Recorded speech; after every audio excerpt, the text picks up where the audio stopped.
Hello, this is Pop, your online storyteller. The story I'd like to tell you today is not from my book of Funtastic adventures. Some years ago I was flying on a plane from New Zealand to Australia and I was given a middle seat. I'm not too partial to middle seats because they're not too comfortable. But while I sat there, I had an idea for a story about always being stuck in the middle. I couldn't find any paper to write on, so I used one of those bags that people use when they're ill and wrote the story on there, or at least part of it, and finished it when I got to go home. So now I'd like to tell you the story. Are you ready for it? Good.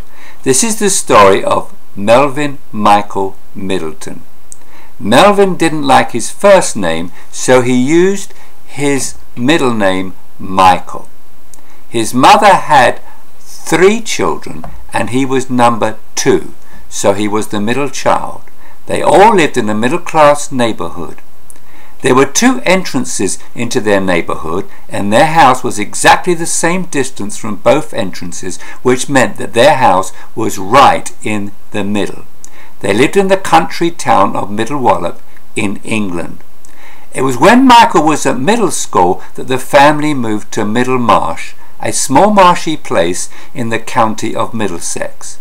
Their new house was situated in Middle Estates.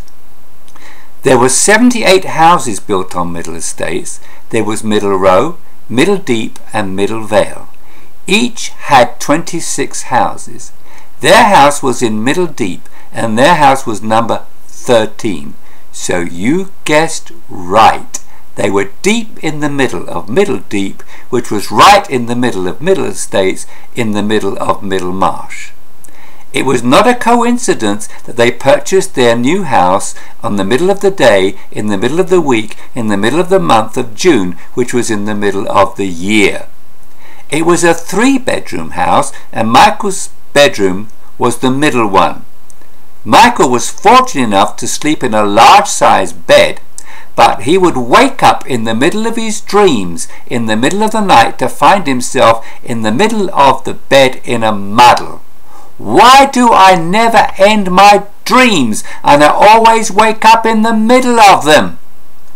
Even if he dreamt 10 dreams every night, he still never finished them.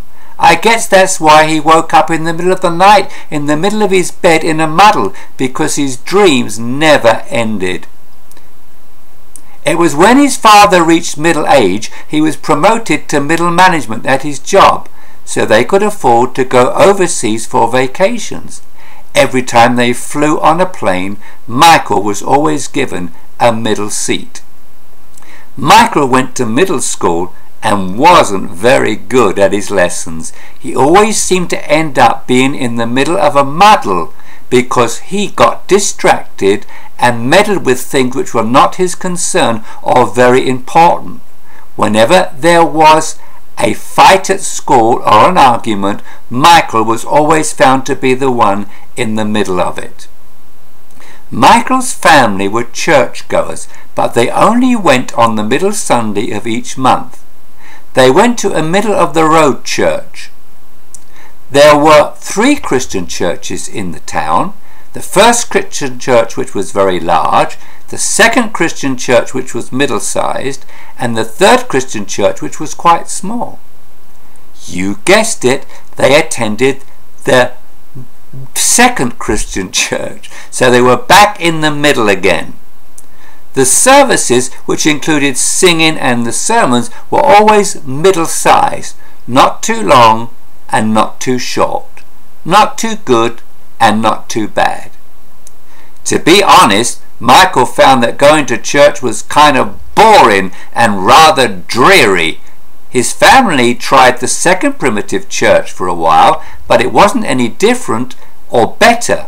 In fact, it was a little worse, as they had no musical instruments and the congregation just chanted and wailed during their worship time, which thankfully wasn't too long, but unfortunately wasn't too short either.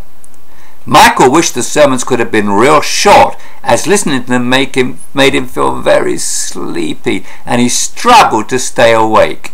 If the sermons had been long and big instead of middle-sized, probably everyone would have fallen asleep, including the preacher himself.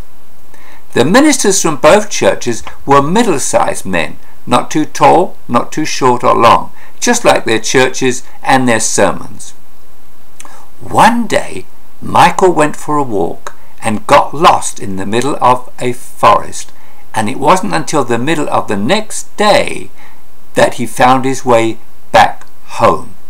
His older brother wanted him to take him to the middle of the forest to show him where he had gotten lost, but Michael said he didn't know if he could find the middle of the forest again, and also the weather forecast said that it could take until the middle of the week until it was nice enough again to go walking out in the middle of the day. When Michael reached his 12th birthday, his mother said he could invite his friends for a birthday party. He wanted it to last till the middle of the night, but she came in at 10:30 and said it was time for everyone to go home, just as Michael was standing in the middle of the room, in the middle of showing his birthday presents to his friends. It was in the middle of the month, during the middle of the day, that Michael began to feel tired of always being in the middle. "Everything about my life is in the middle," he said despairingly. "Things will have to change, but not until the middle of next week." Michael began to think how he could get out of this middle curse, because that's what he began to think it was. "It seems that I'm destined to be in the middle for the rest of my life," he sighed. "There must be an answer. Help me, someone. I'm stuck in the middle and I can't get out." Michael began to see that his whole family was stuck in the middle.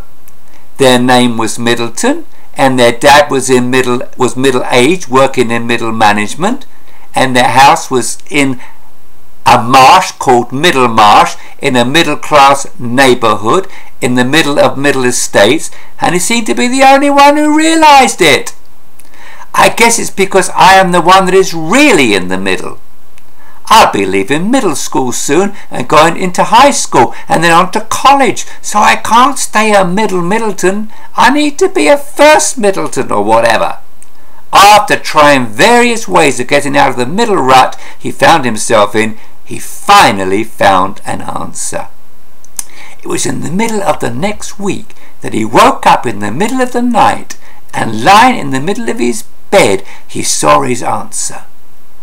"My first name is Melvin, which I hate, so I chose to use my name Michael, and that's why I've been stuck in the middle all these years." So the next day Michael declared himself to be Melvin. It was only 3 days later that his dad came home, not in the middle of the day or night, but in the evening, and said he had been promoted to top management. They sold their house and bought a 4-bedroom house in Cross Deep in Riverside. Now they were finally out of the marsh and at the crossroads of a new life and opportunity. Their new house was no longer in the middle, and it didn't have a middle bedroom. Then his mum gave birth to a baby girl named Mildred, so Michael was no longer the middle child. They even found a new church which was not middle of the road, but on fire and on the cutting edge, with a great vision for everyone, including the youth and the children. Although Michael disliked being called Melvin, he knew it was worth it.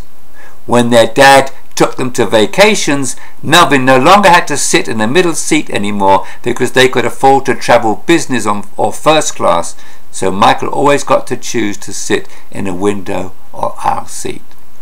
To be honest, I like Michael better than Melvin. But the moral of this story is, learn to be content with the name your parents gave you, even if it's Snicklefitz. There's a lot more I could tell you about the Middelton family, but I feel it right to end this story in the middle. Why, you ask? Well, if Michael had refused to be called Melvin, he may have gone on to college and probably would have been lost in the middle of the crowd because nobody would have noticed him. When he was old enough to drive, instead of buying a big fancy new car, he would have bought a used mid-size or middle-sized car, Then he probably would have driven it down the middle of the road and hit 2 cars coming from both directions and ended up in Middlesex Hospital, where my wife had her first baby. If he had lived through that accident, he probably would have had scars down the middle of his body and eventually would have had a midlife crisis, which is the middle of the life crisis, and ended up in the middle of Skid Row, which is where all the homeless and drug addicts hang out. Aren't you glad he changed his name to Melvin and we ended this story in the middle? So remember, once again, the moral of this story: be content with your name, even if it's Bubba Bellywhopper, and don't meddle with the middle and end up in a muddle, but aim for the stars. Good morning, good afternoon, good evening, good day, whatever. See you next time. Bye bye.